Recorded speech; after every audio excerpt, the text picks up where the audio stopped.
What's going on, everyone? Cubeologist here, and today we're going to be taking a look at two new puzzles from Yuxin.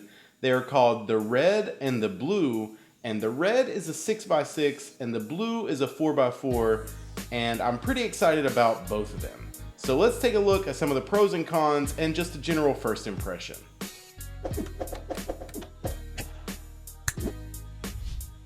Alright, so as you can see with both of these puzzles, I have re-stickered them, and that's because I've actually been using them a fair amount.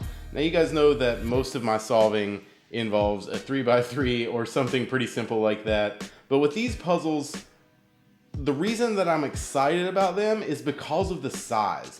So right out of the box you can tell that they are different, and let me show you why.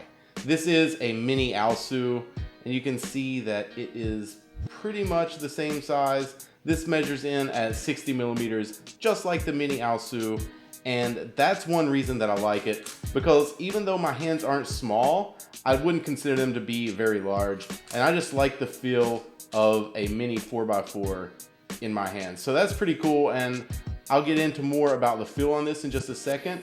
But now with the Yuxin Red, this is the one that I'm most excited about because of the size. So here we have my Aoshi. I'm still not sure why I got a bright stickerless pink one, but that's beside the point. You can take a look at the size difference here, and it's pretty substantial. You can see there that the Aoshi comes in just a little over 68 millimeters, and the Yuxin Red, with the stickers counting in the thickness, is over 3 millimeters smaller. So with this puzzle, I kind of had to focus more on how to grip it when I was doing 3x3, or which layers that I wanted to stop from turning. I kind of had to hold it like that if I was doing LU, or like this if I'm doing U and R moves. You can see there that sometimes I don't grip far enough, and when I do an R, that will come with it. But yeah, like I said with this, it just feels more comfortable when I'm holding the puzzle. So that's good right out of the box. Now let's get into the feel of both of these puzzles. I will say that they are very smooth. Now, since I've got these, I've actually set them up. Now how I did that was I took them apart and tensioned them. I actually took this one apart accidentally, but we'll get into that in a second. I took them apart and tensioned them, and on the 4x4 I lubed under the rings with some Lubical, and then I used Speedy and Maru on the pieces, because you guys know with bigger puzzles, and I think even 4x4 is included in this, the best way to make them good is just solve them. So that's what I've been doing. I've probably solved this 30 or 40 times, and I've probably solved this one 10 to 15 times. But basically with each solve, they're getting better, and I look forward to how they will react in the future. But now let's talk about some of the negatives that I've found right out of the box, and that is catching. So there is the buttery feel with these, but there can be some pretty serious catching issues. But like with the 4x4, whenever you misalign something, it can catch pretty bad and even pop. But it mostly happens with the center slices when you're doing turns with them.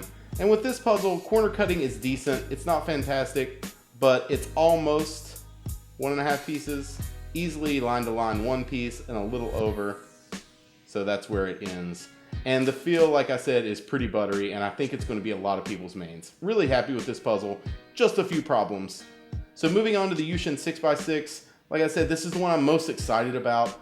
The size, for one, is pretty fantastic for me. I find it really easy to control, and these inner pieces aren't so small that I can't quickly do middle slice turns like that.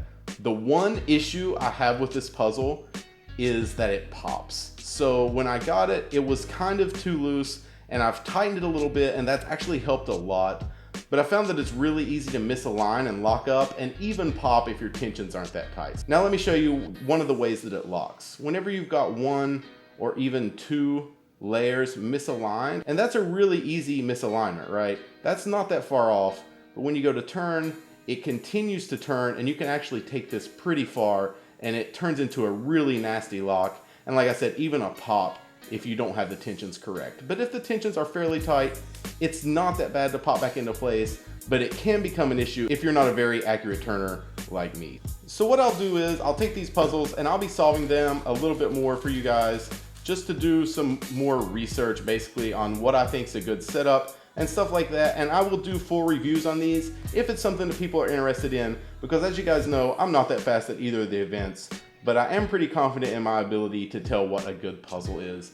and these are at least good puzzles. I don't know if they'll be top of the line. I don't know if the fastest people in the world will end up using them, but they are at least really good. So I'll put a link down in the description where you can go check these out at thecubicle.us. They're pretty new, so if you want to wait and see a couple more videos on it, that's totally understandable, but I think they are a definite purchase. So I really appreciate you guys watching. Give it a thumbs up if you enjoyed. I really hope you did, and as always, you'll hear from me really soon. Later, guys.